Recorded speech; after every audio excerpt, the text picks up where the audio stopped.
had to hurry because I was I think I had to do something.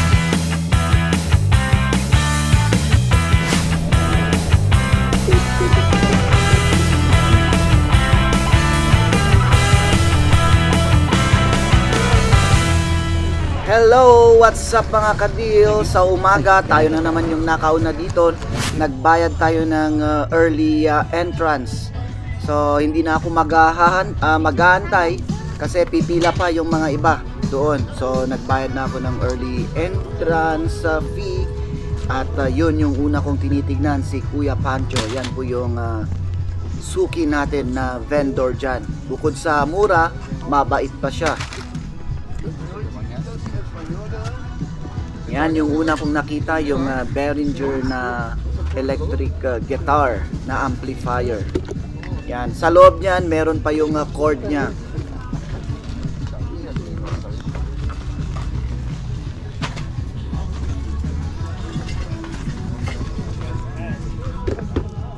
Eto yung naka-attache case, hindi nabuksan, tinatry na buksan yan, nasira yung lock.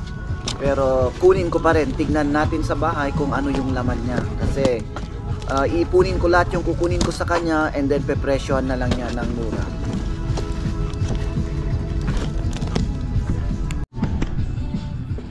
Eto mga kadil, home theater amplifier. Yan. Tinitignan ko sa dalawa kasi isa lang yung kukunin ko. Yung isa nag-aalangan ako eh. So, palagay ko itong Yamaha yung kukunin ko dyan.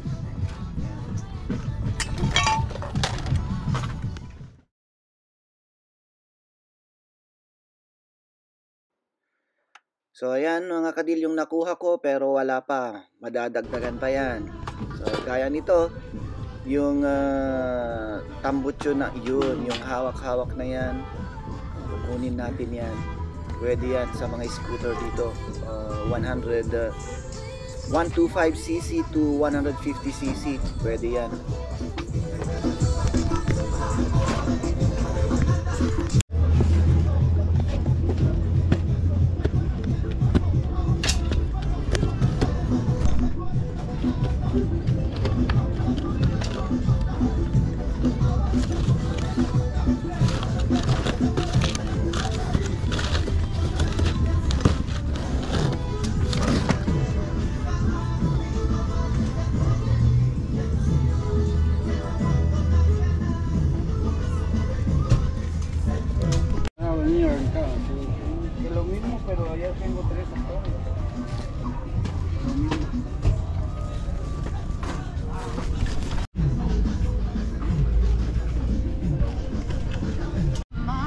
At yan po mga kadil, yung nilalabas niya na speaker, yan pang sasakyan po yan. Actually, Kicker po yung brand ng speaker niyan. So, naisip ko kahit hindi ko dalhin yung kaha niya. And kunin ko na lang yung speaker. So, yan. At tignan nyo mga kadil, yung mga nakuha ko sa kanya. Yan. Yung comics na yan.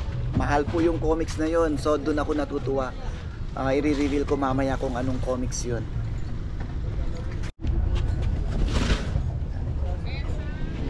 Lumipat na po ako ng seller mga kadil. So ayan, $1 each yung tinda dyan.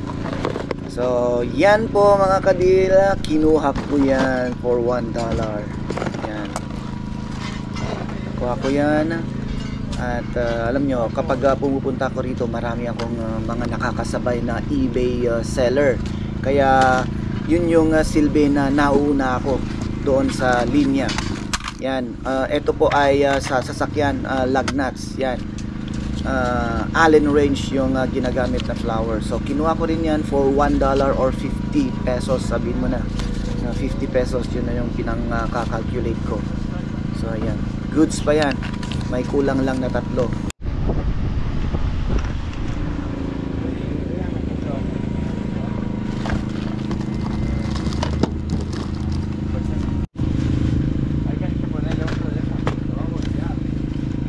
Ang daming magagandang item kung tutusin, pero ang mahirap, kailangan kong piliin din kasi bulky doon sa pinapadala nating balikbayan box. daming magaganda, dapat worth it lahat yung mga nailalagay ko. So yan po mga kadil, binabayaran ko na yung mga nakuha ko dyan sa seller na yan. Eto, palipat na naman tayo ng ibang seller. So pinuntahan ko itong nakita kong dirt bike yan.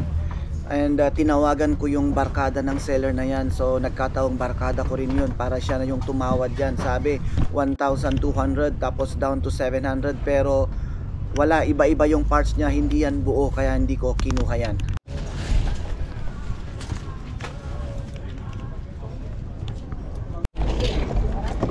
So ibang seller na naman ito mga kadil. So yan, pang remote control car po yan, hindi ko ma-pronounce kaya hindi ko nasasabihin, pero tigwa $1 po yung isa dyan. So ibebenta ko yan dito para sa buy and sell natin, and then ano pa yung nakuha ko dyan, sa parang 50 pesos each. Meron akong nakuha ng personal dyan, o yan, kasama na yung mga nasa loob, kaya kinuha ko. Hindi, yun pala yung sa lens, part ng lens yun, lens. Kalimutan ko na. And meron din siyang benta ng Merrell na shoes. Yan, bago po yan. Nanggaling sa Nordstrom. Hindi ko ma-pronounce. Pero sabi niya 30, pero binigay din, late na binigay. Sinabi sa akin na sige, kunin mo ng $15. So kinuha ko na po yun. Mahal po yan. At lumipat tayo sa ibang seller. Ayan, good sana yan, maganda sana yan na ibebenta rito, kaso napakamahal yung benta niya. Parang $150 daw. Tapos chinek ko online, wala akong makukuha. And nakita ko rin yung Fender na yan, mini amplifier, pero mas mahal pa yung benta niya kaysa doon sa nakukuha sa online. Lumabas ako sa flea mga kadil. Marami pa rin pala yung mga vendors doon sa labas. Yung mga vendors sa loob ay nagbabayad yung mga yon. So mas maraming ginugusto dito sa labas kasi walang bayad, at saka marami ring dumadaan. Mas nakakabenta pa yung iba. So ayan, kumuha ko ng drinks, and then diretso ako sa yan, street vendor ng puposas. Masarap po yan kaysa dun sa restaurant. Na-try ko na, kaya gustong gusto ko dyan. Kahit na napapansin ko na malinis eh. So yan, napakasarap po yan mga kadil. Paborito ko po yan. Bago tayo balik kay Pancho para kunin natin yung nabili natin sa kanya. Yun pala ay lahat-lahat binigay niya ng $20. So yun, pero nagbigay po ako ng tip kasi magaganda po yun yung mga nakuha ko sa kanya.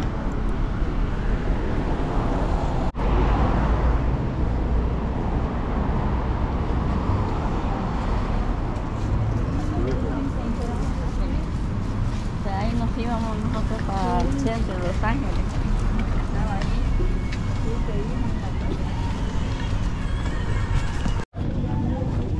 Ayan po mga kadil, nakabalik na tayo sa loob ng flea market or swap meet kung tawagin nila.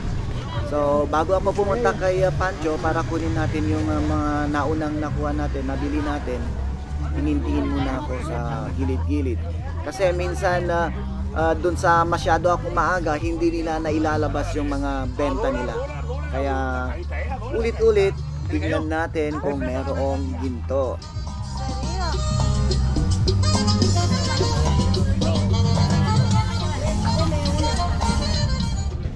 Yan, may nakita ko na JBL Charge 4 pero peke po yan, so hindi ko kinuha. Yung box pa lang niya ay fake.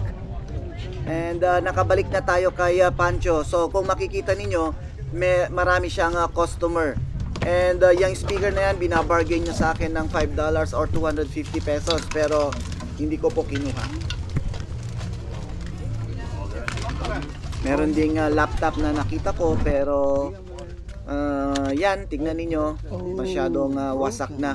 Tapos nakuha na yung mga ibang parts dyan, kaya hindi ko na kinuha. Pura musika, negrito ba? Marami talaga siyang benta kung ano-ano basta natsambahan mo. Mostly ay Saturday, mas marami yung kanyang benta. Ayan, sayang yung iPad at bitak naman. Eto, cup. And yan po mga kadil, uwi na tayo. So, what's up mga kadil? Na-delete ko pala dun sa video ko yung comics. Kaya ito po, ipakita ko yung comics na nakuha ko. Yan po, Superman, The Death of Superman. Yan.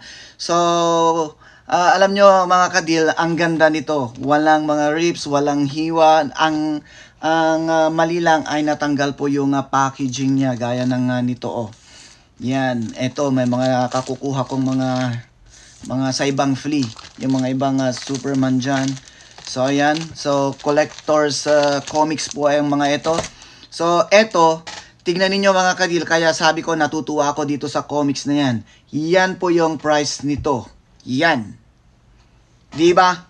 And tungkol sa speaker, eto, nung trinay ko yung speaker dito mga kadil ay hindi gumagana. So, DIY tayo and then tignan nyo yung video kung ano yung kalalabasan.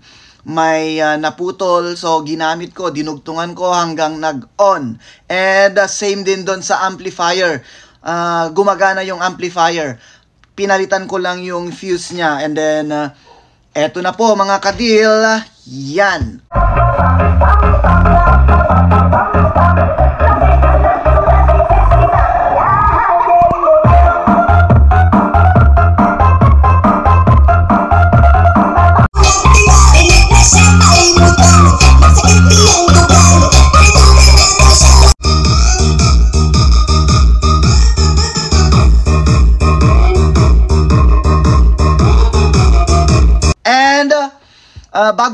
Bago pala yon, puputulin ko muna yung sabi kong attache case na yon. Ang laman po nun ay projector na ano na yung brand. Kaso nawawala na nawawala na yung bulb niya. Paubos na kaya wala lang. Hindi ko na tinapon ko na Hindi ko na bibilhan ng bulb kasi mas mahal yung bulb niya kaysa doon sa mismong body niya. Not worth it. Tapos 720 yung old model pa. So enjoy po mga kadil and tanong na naman. Is it a deal or no deal? So pakinggan niyo muna mga kadil yung yung speaker na nakuha natin. Lahat po yan, pati yung mga deals ko sa comics, $20 po yan plus binigyan ko ng tip. Syempre secret natin yun.